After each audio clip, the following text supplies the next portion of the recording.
Hi there, my name is Renee Fratangelo and I'm here to persuade you to help me with Allie's Act.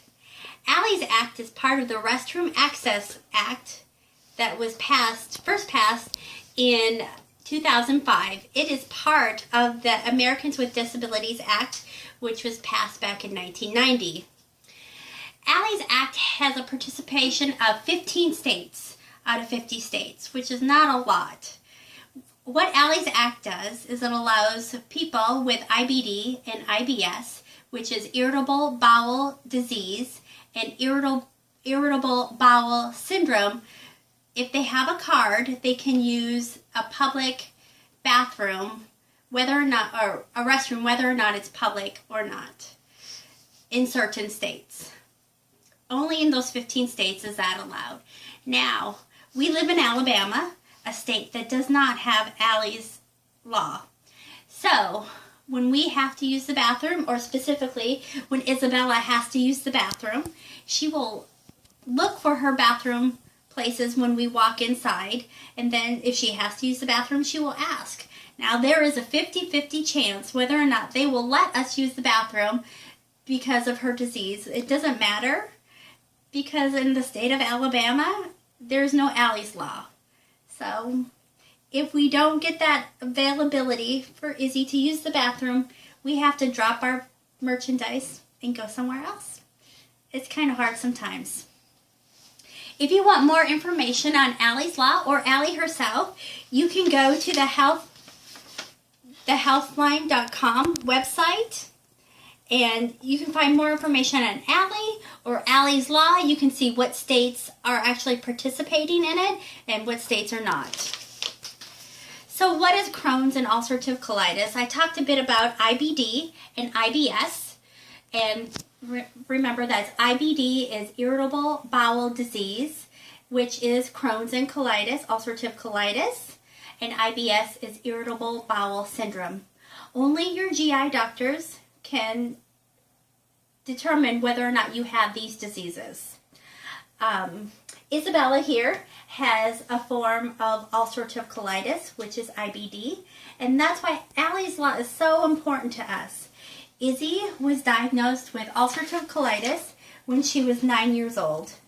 This is the day that she was diagnosed.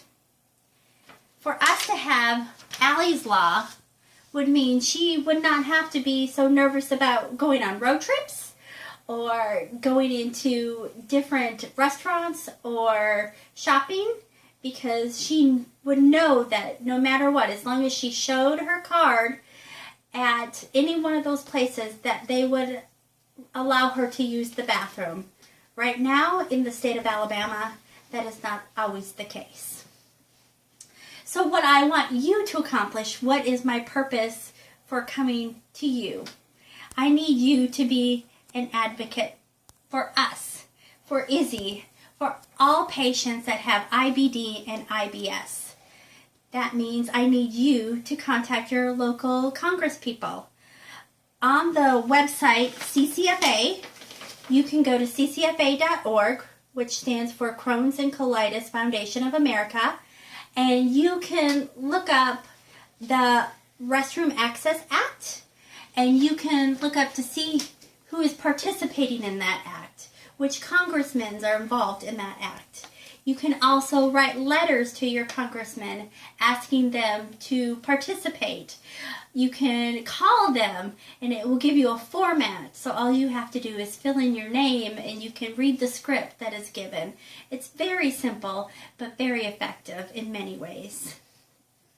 So again, I'm fighting for Izzy here, and I'm fighting for Izzy's friends who she goes to camp with every summer, and I'm probably fighting for your neighbors and friends and relatives that you might not even know have IBD and IBS. The simple act of having Allie's Law in every state would make it so much easier, so much simpler, so much more safe to use the bathroom whenever they need, so they don't have to be scared to go out in public if they're not feeling the best that day. That they can do that. So my goal is for you to become an advocate, as I am, and to go to ccfa.org, or you can also go to Crohn's and Colitis foundation.org. And you can go there and click on Be an Advocate. And there you can sign up. You can put in your state information. You can see who's participating in your Congress and who's not participating. You can write those letters. You can just follow the examples there. Fill in your name. If you're writing a letter, just fill it out. Send it in. Or you can call.